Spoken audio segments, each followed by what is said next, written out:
In the shadowed expanse where human consciousness first flickered into being, there exists a void that no light can penetrate, a fundamental emptiness that precedes all thought and endures beyond all striving.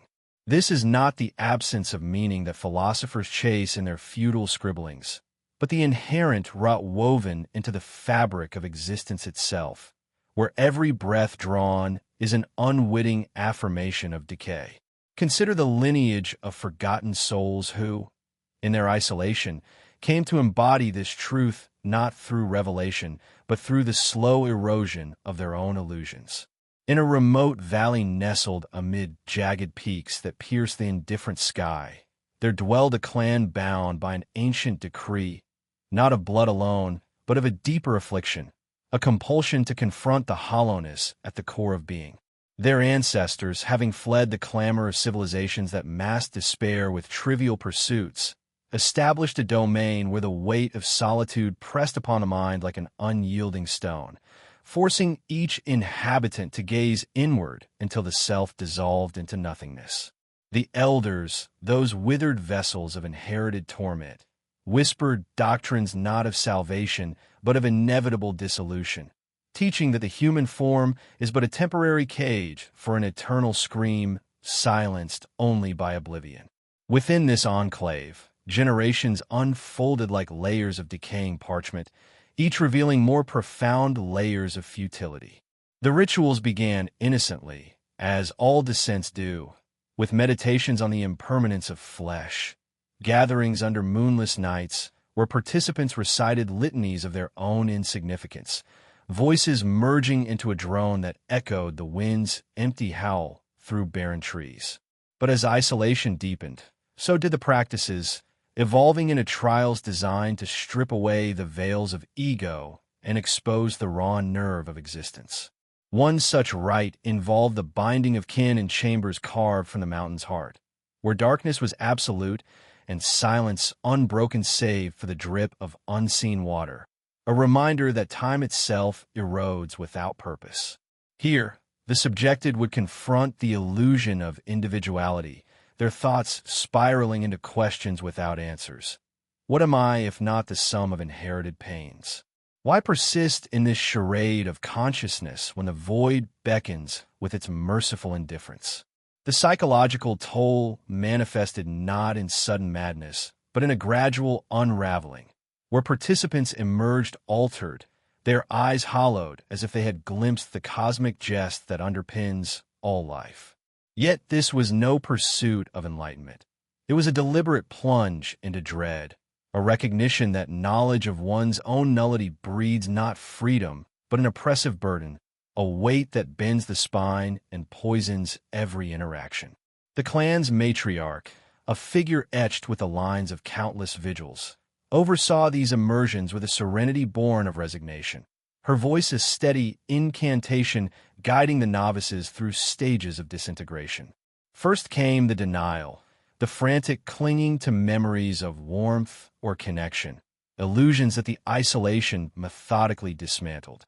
Then the bargaining, where the mind fabricated gods or destinies to impose order on chaos, only to shatter them against the unyielding walls. Deeper still lay the anger, a futile rage against the accident of birth, the arbitrary spark that condemned one to awareness in a universe devoid of intent. And finally, the acceptance, not of peace, but of the inexorable pull toward non-being, where even despair loses its edge in the face of total irrelevance. But acceptance was fleeting, a mirage that dissolved into renewed cycles of torment, for the human psyche, in its stubborn persistence, rebels against its own erasure, birthing fresh horrors from the ashes of the old. As the practices intensified, the clan incorporated elements of mutual observation, where members were tasked with chronicling the breakdowns of their fellows, not out of empathy, but to reinforce the shared delusion of separateness.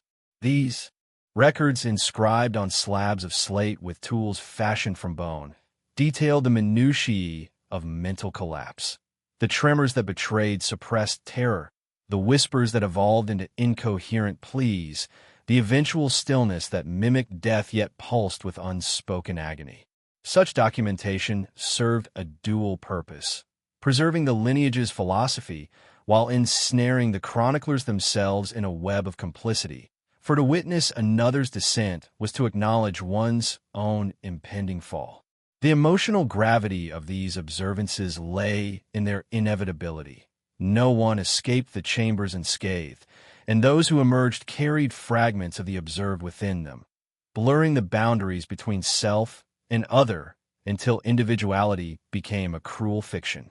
Philosophically, this blurred existence underscored the clan's core tenet, that all beings are mere echoes in an empty hall, reverberations without origin or destination, destined to fade into silence. The pressure built not through violence, but through the relentless drip of realization, each drop eroding the foundations of purpose until the edifice of the self crumbled inward. Tonal shifts occurred subtly, from the initial calm of ritual preparation to the oppressive hush of confinement, where the atmosphere thickened with the unspoken dread of what lay beyond endurance. In time, the rites extended to the young, those unscarred vessels introduced to the void through graduated exposures, beginning with solitary walks into the fog-shrouded forests where shadows whispered of forgotten ancestors. These youths, molded from birth to question their own validity, grew into guardians of the doctrine, their psyches warped by the knowledge that affection was but another illusion, a temporary salve against the encroaching nothing. One generation, marked by a particularly harsh winter that sealed the valley in ice, saw the emergence of a variant practice. The pairing of individuals in shared isolation, bound not by chains but by the imperative to confront each other's emptiness. In these duets of despair, participants were compelled to articulate the futility of the other's existence, dissecting dreams and desires until only raw vulnerability remained. The psychological strain amplified exponentially, for in dismantling another, one inevitably exposed one's own fractures, leading to a spiral where mutual destruction became the only authentic bond. Dread accumulated like frost on glass, obscuring vision while revealing the fragility beneath. The philosophical undercurrent here delved into the absurdity of connection, positing that all relationships are parasitic, feeding on the illusion of shared meaning while accelerating mutual decay. Emotional weight pressed heaviest in the aftermath, when pairs emerged not as allies, but as mirrors of loathing, forever haunted by the truths they'd voiced. The atmosphere grew denser, saturated with the residue of shattered illusions, a palpable heaviness that clung to skin and soul alike. As cycles repeated, the clan noticed anomalies. Individuals who, rather than succumbing, internalized the void to such a degree that they became conduits for it, spreading existential malaise through mere presence. These figures, revered and feared, wandered the enclave like specters, their gazes stripping away pretenses and leaving others raw. One such entity, born of a lineage steeped in the rites, embodied the ultimate evolution, a being who no longer distinguished between wakefulness and dream, existence and annihilation, their every utterance a sermon on the pointlessness of persistence. Interactions with them evoked a profound psychological vertigo, a sensation of teetering on the brink of unmaking, where the mind grappled with the temptation to surrender entirely. The dread was not of death, but of the interminable prelude to it, the endless awareness of one's own superfluity in a cosmos that neither notices nor cares. Philosophically, this represented the pinnacle of the clan's inquiry. If consciousness is suffering, and suffering is inherent, then perpetuation is the greatest cruelty, yet the instinct to endure mocks all attempts at escape. The tonal oppression deepened into a suffocating pall, where even breaths felt labored under the burden of being. Inevitably, the practices spiraled toward collective immersion, entire gatherings retreating into cavernous depths for extended vigils, where the boundaries of individual psyches dissolved in communal silence. Here, the emotional crescendo built through shared hallucinations, visions of ancestral figures dissolving into mist, symbolizing the transience of all legacies.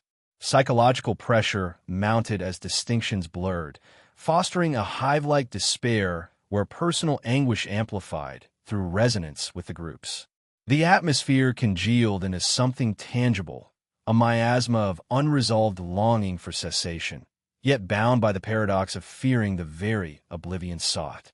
Philosophical depths plunged further, questioning whether multiplicity of suffering compounds or dilutes the universal void, concluding only that it perpetuates the cycle without resolution. As vigils prolonged, fractures appeared, not rebellions, but deepenings of the rift, where some clung to fleeting sensations as anchors, only to have them pried away by the inexorable logic of nullity.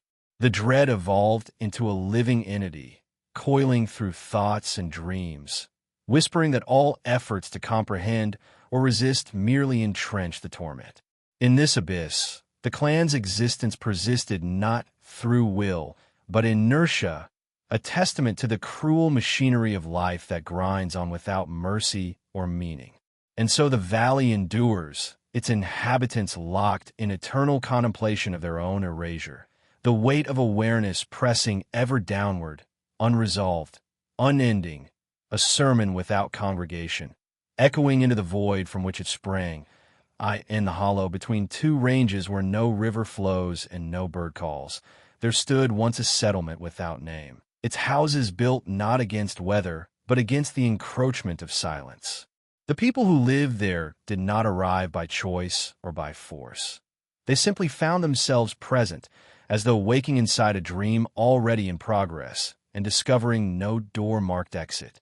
They spoke rarely, and when they did, the words carried the same flat cadence one uses to describe the color of stone or the texture of fog. Neutral, precise, emptied of expectation. Their doctrine was never written. It lived in the posture of shoulders that no longer straightened, in the habit of leaving doors ajar so the wind could pass through unimpeded, in the way eyes lingered on distant ridgelines, searching for nothing in particular. They understood that every narrative requires a teller who believes the telling matters, and they had long since lost that belief. What remained was ritual without fervor, gesture without goal. At dusk, each inhabitant would walk to the edge of the plateau and sit facing the drop. They did not pray. They did not meditate. They performed what they called the counting backward. Beginning with the number of heartbeats since waking, they counted downward in silence until the sequence reached zero or until sleep claimed them where they sat. Most never reached zero. The mind, stubborn animal that it is, would restart the tally at some arbitrary point. 3,471, 2,912, looping like a broken mechanism that cannot bear to stop. The repetition itself became the point, to demonstrate that even the attempt to measure disappearance only produces more persistence. Children were not spared this instruction. From the moment they could form numbers, they joined the evening count. No one explained why the practice existed. Explanation would have implied purpose, and purpose was the first heresy. Instead, the young learned by imitation that the universe does not answer questions. It simply continues counting in the opposite direction until the counter forgets what was being counted. Occasionally, someone would fail to return from the plateau. The others did not search. They noted the empty place at the communal fire the next night and adjusted the spacing of seated bodies by exactly the width of one absent frame. No mourning occurred because mourning presupposes value, and value presupposes duration, and duration had already been revealed as illusion. The missing were simply reclassified, no longer counters, now part of the background against which counting continued. Yet the most severe trial was not solitude or disappearance. It was the pairing, when two individuals reached a certain threshold of endurance, when their backward counts had grown so mechanical that even sleep no longer interrupted them. The elders would select partners. The chosen were led to a low stone chamber dug into the hillside. Inside waited two pallets, a single oil lamp kept burning at the lowest possible wick, and nothing else. The door was closed from the outside. No lock was used. The prohibition against leaving came from within. For an indefinite period, days, weeks, sometimes longer, The pair remained together in that dim space. They were forbidden to speak of the outer world, of memory, of hope, of plans. The only permitted conversation concerned the precise mechanics of cessation. They dissected the sensation of breathing until breath became foreign, analyzed the pulse until it seemed an intruder, cataloged every flicker of thought until thought itself appeared ridiculous. They were required to describe, aloud and without mercy, the precise texture of the other's impending non-existence. "You will stop," one would say. "First the small muscles of the face will slacken. Then the diaphragm will hesitate. The heart will attempt one final inefficient contraction and fail. After that there's only chemistry continuing without witness." The other would answer, "And you?" The pupils will dilate uselessly. Saliva will pool because the swallow reflex ceases. Skin will cool at approximately 1 degree per hour until ambient temperature is reached. Decomposition begins whether anyone observes it or not. Such exchanges were not cruel in intent. They were forensic. The purpose was to remove every veil of euphemism until the bare event stood exposed. Termination without sequel, without audience, without meaning. To speak it repeatedly was to practice a form of honesty so absolute that it bordered on violence. Inevitably, one of the pair would break first, not through tears or screams.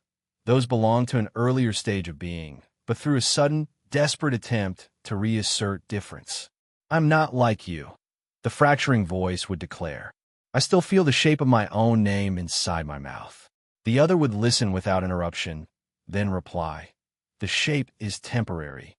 The mouth will forget how to hold it." At that moment, the symmetry collapsed. One became witness, the other specimen. The witness would continue the litany alone while the specimen curled inward, attempting to disappear before the body permitted it. Sometimes the specimen succeeded in a fashion. The backward count reached 0 and did not restart. The breathing changed character. The lamp flame steadied because no one was left to disturb the air. The witness waited until certainty arrived, usually 12 to 18 hours, then rose, opened the door, and returned to the settlement carrying the news without inflection. The survivor was never congratulated. No ritual cleansed them. They simply resumed their place at the fire, sitting one body width farther from the center than before. The counting backward continued that same evening. Only now the numbers carried an additional shadow, the memory of having spoken extinction into reality for another. Over decades, the population thinned, not through famine or disease, but through this slow winnowing. Fewer children were born because conception required a mutual delusion of continuity that few could still sustain. The stone chambers filled with dust. The oil lamps burned lower each year because the wick-trimming ritual was performed less frequently. One winter, when snow sealed the only pass and the wind sounded like someone trying to remember a language, the last 4 inhabitants gathered at the plateau edge. They sat in the regulation spacing. No one spoke. After some hours, the eldest began counting backward from the number of breaths taken since the previous dusk. The others joined, voices so quiet they barely disturbed the falling flakes. They counted in unison until the sequence reached a point no one had ever reached before. 0 arrived simultaneously in 4 minds. For a long moment, nothing changed. Hearts continued. Lungs rose and fell. Then, one by one, and without signal, the counting did not restart. The wind kept moving snow across the plateau. The lamp in the last occupied house guttered and went out some days later. Ice formed on the inside of windows. The structure stood a while longer, then gradually slumped under their own weight. No one remained to notice. No one remained to record that no one remained. The valley kept its silence, which had always been the only honest doctrine, in the dim recesses of a forgotten archive, where dust motes dance in perpetual suspension. There lingers a collection of unbound pages that no curator claims, no scholar references, and no light fully illuminates. These fragments speak not of heroes or epics, but of the quiet unraveling that afflicts those who dare to trace the outlines of their own insignificance, a pursuit that begins with curiosity and ends in the dissolution of will. Imagine a society of scribes, sequestered in a labyrinthine library carved from the bowels of an ancient cliff, where the air tastes of ink and decay, and the only sound is the scratch of quills against parchment that yellows even as it is inscribed. These individuals, drawn from disparate corners of a world they have forsaken, commit themselves to a singular vocation, the transcription of thoughts that erode the thinker, sentences that loop inward until they consume their own tale. Their order was founded not on revelation, but on a shared recognition that knowledge is not a ladder to transcendence, but a weight that drags one deeper into the mire of awareness, where every insight reveals only the vastness of what cannot be known. The initiates arrive at the threshold stripped of possessions, save for the burdens they carry in their minds, regrets unvoiced, questions unanswered, the faint echo of purposes once held dear. They are greeted not with ceremony, but with assignment, a chamber of their own, a desk scarred by predecessors, and a directive to document the progression of their inner erosion without embellishment or evasion. The first phase unfolds in solitude, where each scribe confronts the blank page as a mirror of the void within. They begin by cataloging the minutiae of existence, the rhythm of breath that sustains yet mocks, the pulse that insists on continuity despite the absurdity of endurance, the thoughts that arise unbidden only to dissolve into irrelevance. As days blend into indistinguishable spans, the writings evolve from coherent observations to fragmented confessions, admissions that the self is not a fortress but a sieve through which meaning leaks inexorably. The emotional strain manifests subtly at first, a hesitation in the quill's stroke, a smudge where ink pools from a trembling hand, building to an oppressive awareness that every word committed to paper is an act of defiance against oblivion, yet one that accelerates the scribe's own fading. Philosophically, this labor embodies the cruel paradox of reflection. To examine one's essence is to fracture it, for the act of scrutiny introduces doubt, and doubt begets a cascade of further inquiries that hollow out the core until only echoes remain. The atmosphere thickens with the residue of these introspections, a palpable heaviness that clings to the stone walls, absorbing the faint sighs and suppressed murmurs into a collective hum of resignation. As the isolation deepens, the scribes are introduced to the rite of exchange, where pairs are formed not by affinity, but by the elder's inscrutable calculus, designed to amplify the internal decay through mutual exposure. In adjoining cells separated by a grate that allows voice but not touch, they read aloud from their manuscripts, voicing the other's unraveling as if it were their own. The listener must then respond not with rebuttal, but with amplification, extending the narrative threads until they fray into absurdity. Your memory of that distant dawn is not an anchor, but a chain, binding you to a moment that never truly was, for time devours its own children without remorse. The responder counters, and your chain is forged from illusions of permanence, links that rust in the moisture of forgotten tears, pulling you toward depths where even chains dissolve. This dialogue spirals, each turn tightening the noose of realization that individuality is a fleeting construct, vulnerable to the corrosive power of another's gaze. The psychological pressure mounts like pressure in a sealed vessel, where the heat of shared vulnerability threatens to shatter the container. Dread accumulates not from external threats, but from the inexorable revelation that one's innermost sanctum is porous, invaded by the other's words until boundaries blur and the self becomes a composite of mutual despairs. The tonal shift is glacial, from the initial calm of recitation to a suffocating intensity where voices drop to whispers, laden with the weight of truths too burdensome to utter fully.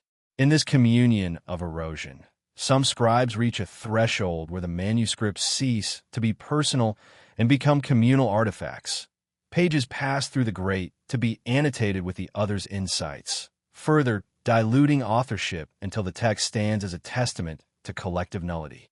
Yet this sharing breeds no solidarity. Instead, it fosters a profound isolation.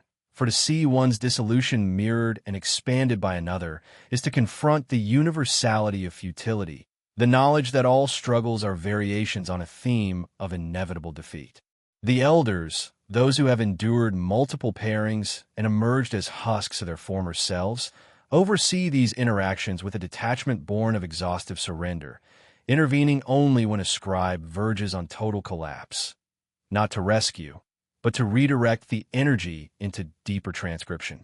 One such intervention involves the rite of inversion, where the scribe must rewrite their entire corpus from the perspective of non-existence, imagining the page as a void speaking back. I was never here, and the marks you make are but disturbances in my eternal quiet, soon to fade, as all disturbances must.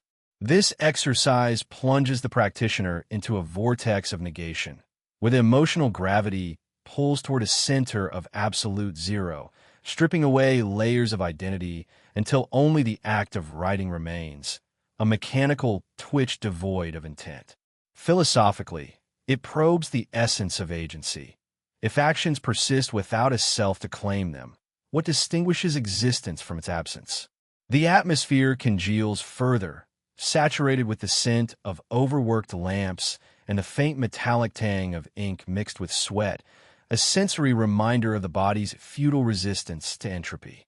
As the order's cycles perpetuate, anomalies emerge, scribes who, rather than succumbing, adapt by internalizing the erosion to such a degree that their writings transcend personal lament and approach a universal dirge, lamenting not individual fates, but the cosmic indifference that renders all endeavors moot. These figures become inadvertent prophets within the labyrinth, their chambers sought by novices who hope for guidance, only to receive recitations that deepen their own despair. Your quest for understanding is the void's jest, a path that circles back to the starting emptiness, each step echoing the laughter of nothingness. The dread intensifies through proximity to such beings, for their presence evokes a psychological vertigo, a sensation of standing at the precipice of unmaking where the mind teeters between clinging to illusion and embracing annihilation.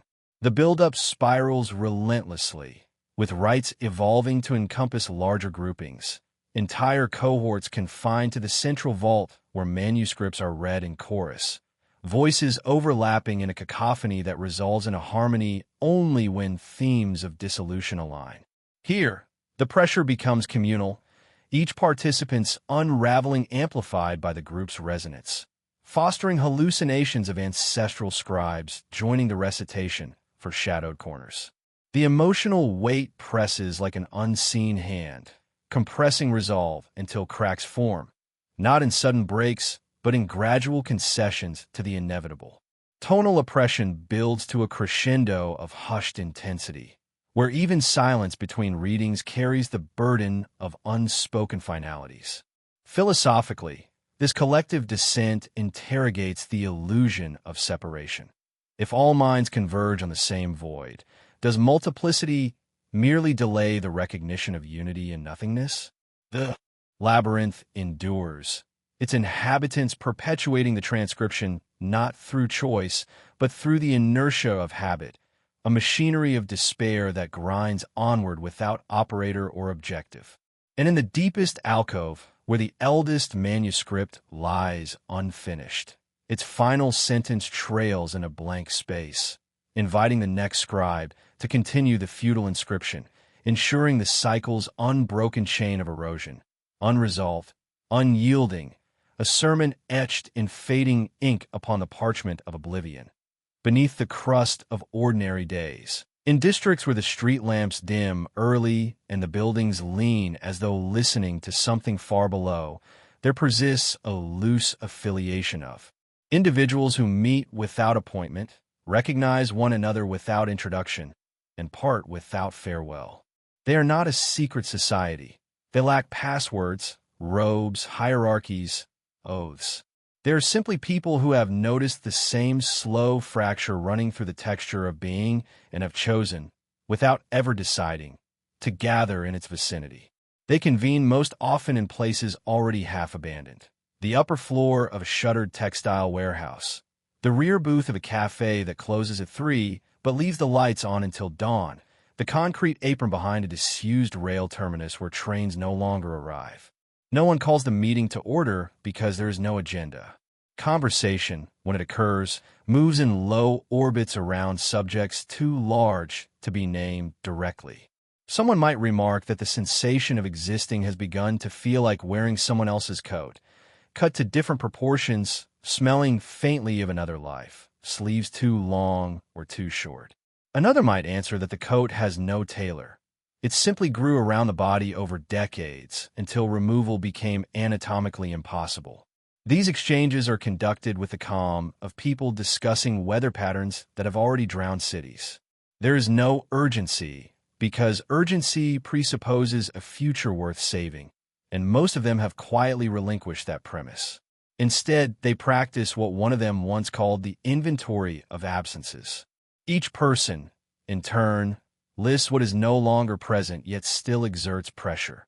The certainty that tomorrow will differ meaningfully from today, the conviction that personal history accumulates towards significance, the naive trust that suffering carves character rather than vacancy. The list is never exhaustive because new absences keep arriving, small, almost imperceptible. Yet each addition increases the mass of what is missing until the living body feels like an outline drawn around an ever-expanding hollow. Occasionally, the inventory turns outward. They speak of the city itself, as though it were another attendee who has not yet spoken. How the new glass towers reflect only other towers, never the sky. How billboards advertise products designed to fill a need that advertising itself created. How the traffic moves in patterns that mimic blood circulation, yet carry no oxygen to anything that still lives. One night, a woman whose hands never stopped moving described the sensation of walking home at 4 in the morning and realizing the street was performing being a street for no audience. The performance had continued uninterrupted for decades. Curbstones, manhole covers, sodium lamps, graffiti tags renewing themselves in the same locations, and would keep performing long after the last human witness disappeared. The recognition produced neither terror nor wonder, only a faint nausea, the kind that accompanies motion sickness when a vehicle is not moving at all. The emotional temperature of these gatherings hovers just above freezing. No one weeps. Tears would imply that something precious has been lost rather than that nothing precious was ever securely present. No one laughs either, because laughter requires the brief suspension of consequence, and consequences become the only continuous experience left. What passes for warmth is the simple fact of shared attendance. The knowledge that at least one other pair of eyes has seen the same thinning of reality and has not yet fled the room. Over months and years, certain regularities emerge without ever being formalized. There is the man who always arrives carrying an empty thermos, as though he expects conversation to provide something that can be poured and carried away. He never unscrews the cap. There is the woman who traces invisible diagrams on the table with her fingertip, erasing each one immediately after completion, as though protecting proprietary information that no longer matters. There is the young man who speaks only in questions that are already answers. Isn't it strange how the word tomorrow still feels like it refers to something? No one replies because the question is not seeking information. It is registering the continued operation of grammatical tense in a reality that has quietly discontinued forward momentum. The philosophical substrate is never debated because debate would imply the possibility of resolution. Instead, the premises float in the air like spores. That consciousness is not a gift, but an inflammatory condition. That time is not a river, but a slow stain spreading through fabric that cannot be laundered. That every attempt to confer meaning is an act of violence against the blankness that precedes and outlasts every mark. These ideas are not asserted with force. They are exhaled, allowed to drift, settle, be breathed in again by whoever happens to be sitting closest.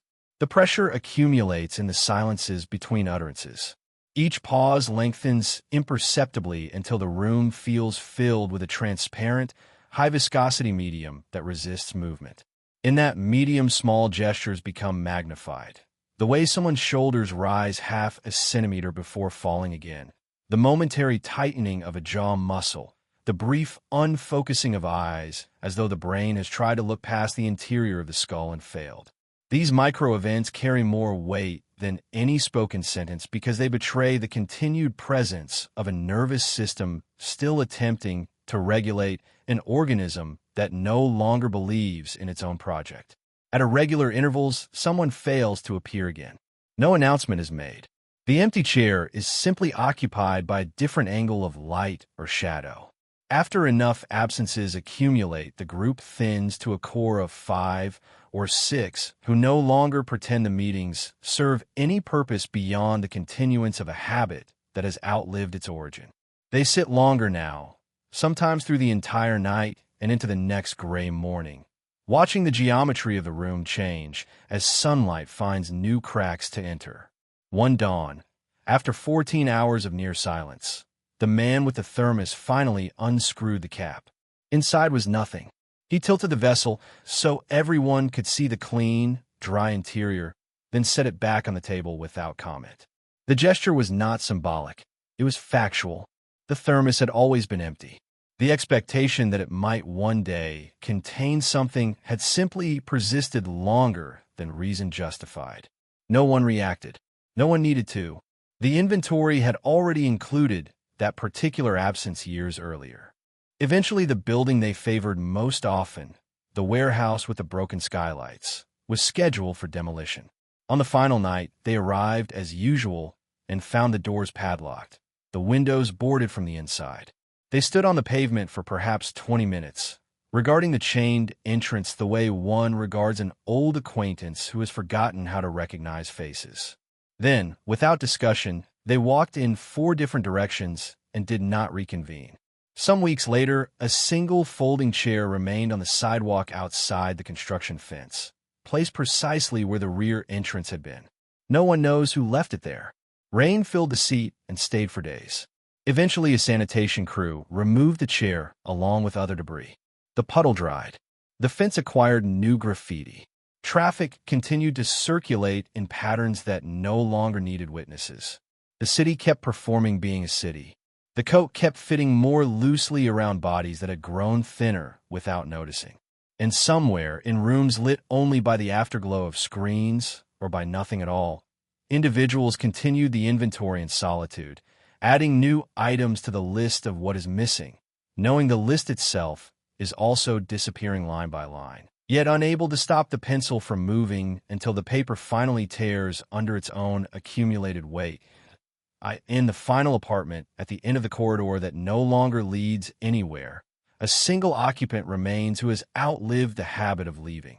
The building itself has entered a phase of administrative neglect so advanced that utility bills arrive addressed to previous tenants. The elevators display floor numbers that no longer correspond to physical levels, and the hallway lights pulse at irregular intervals as though trying to remember how to stay on. Yet the last resident continues the small ceremonies that once anchored days, now indistinguishable from nights. Each morning, or what passes for morning when the windows have been painted over by decades of city soot, he prepares coffee in a pot whose enamel has long since chipped into continents of rust. He measures exactly 7 scoops, though the tin has been empty for years. The gesture is performed with the same deliberate slowness one uses when folding a letter that will never be mailed. The empty pot is set on the unlit burner. He waits the precise interval once required for water to boil, listening to the silence that has replaced the hiss of gas. When the imagined brew is ready, he pours nothing into a cup whose handle has broken off and carries the nothing to the single chair that faces the single window that faces a brick wall 10 feet away. There he sits for the remainder of what might be called the day. No clock ticks because the last one stopped at 3:47 on a date whose month has faded from the calendar page, still pinned above the sink.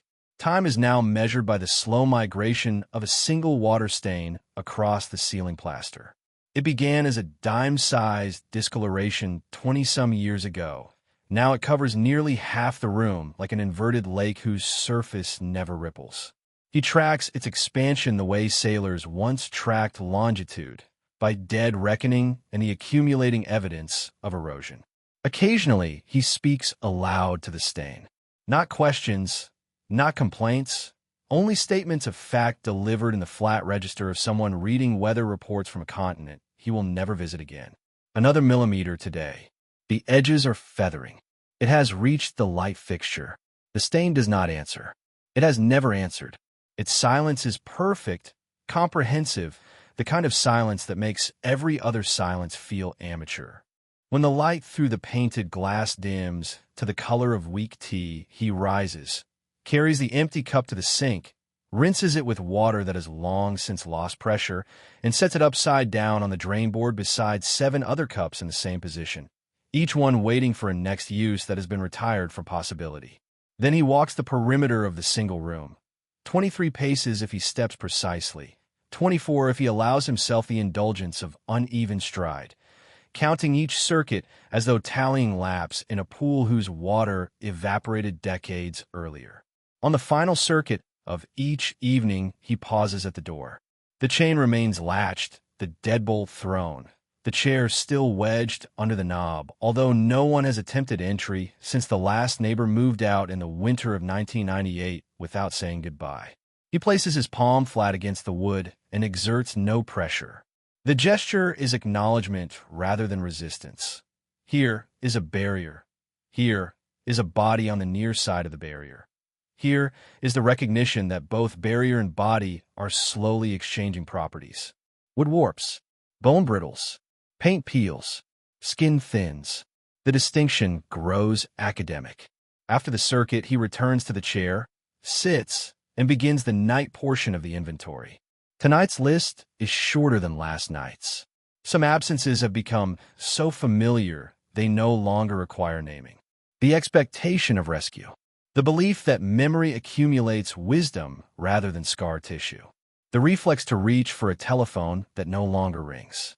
The illusion that silence can be broken. What remains to be cataloged is minimal and for that reason more acute. The precise temperature at which coffee neither steams nor cools. The exact shade of gray achieved when soot and paint and time conspire on window glass. The number of heartbeats required to complete one circuit of the room when stride is measured to the millimeter. The texture of air that has been breathed and rebreathed until it tastes of iron and paper. He recites these final items slowly, as though committing them to a ledger whose pages have already been burned. When the recitation ends, he does not rise again. Instead, he allows the chair to take more of his weight until the distinction between sitting and sinking becomes academic as well. Outside, far below street level, the last subway train of a line that was discontinued in 2004 still runs its phantom schedule. No passengers board. No conductor calls stations.